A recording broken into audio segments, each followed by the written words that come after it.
The air of deep uncertainty that has for so long dominated Afghanistan appear even larger as the country is witnessing constant attacks ever since the signing of the historic peace deal between the United States and the Taliban.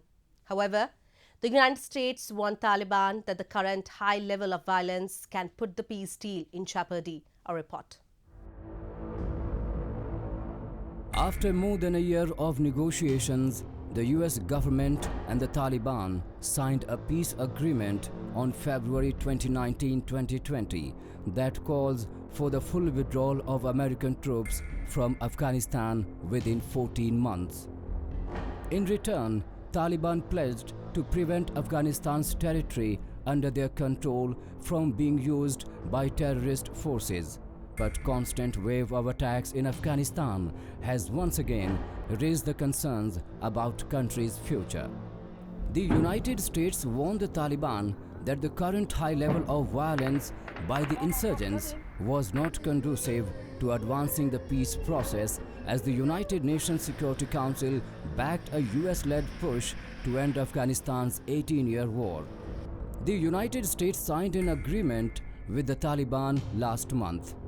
It calls for a phased withdrawal of US-led foreign forces if the Taliban keeps its commitments, and for the start of talks between the insurgents and Afghan government delegation on a political settlement to end decades of conflict. We were pleased to introduce this resolution endorsing the U.S.-Taliban agreement and the U.S.-Afghanistan Joint Declaration, and we appreciate the Security Council's support for this resolution and the constructive engagement of all of our colleagues during the negotiations. The support and engagement of the international community will continue to be critical in the next steps of the peace process. We are especially grateful to His Highness Sheikh Tamim for Qatar's support and the critical role it played in hosting the talks that led to this momentous occasion.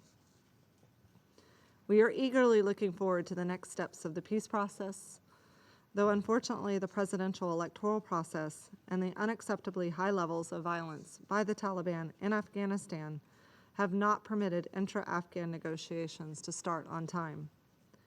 Prioritizing an inclusive government and unified Afghanistan is paramount for the future of the country and especially for the cause of peace. Deputy US Ambassador to the UN, Cherith Norman Shelley, says that more needs to be done, and we urge Taliban to also reduce violence against Afghan forces in the countryside to give intra-Afghan negotiations and peace the opportunity to succeed. We acknowledge the Taliban have taken steps to stop attacks in cities and against major bases. But more needs to be done, and we urge them to also reduce violence against Afghan forces in the countryside to give intra-Afghan negotiations and peace the opportunity to succeed. Violence at these levels risks drawing both sides into a vicious cycle, serves no one, and undermines peace. The UN resolution welcomed the significant steps towards ending the war and opening the door to intra-Afghan negotiations enabled by separate US agreements with the Taliban and the Afghan government. The Council also expressed a readiness upon the commencement of the intra-Afghan negotiations to consider the start of the review of the status of Taliban sanctions.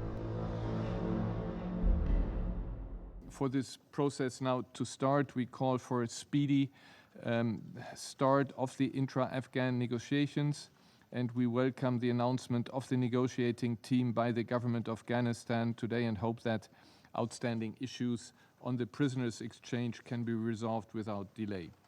With regard to the negotiating teams, and I expressly say both negotiating teams, it is key that what we always preach here in general happens in practice, that women are part of the negotiations and not only a marginal part but substantive part of the teams of the negotiation.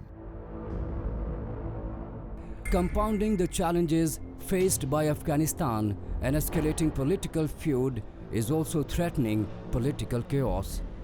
The Security Council resolution also emphasized the importance of including women, youth and minorities and ensuring any political settlement protects their rights.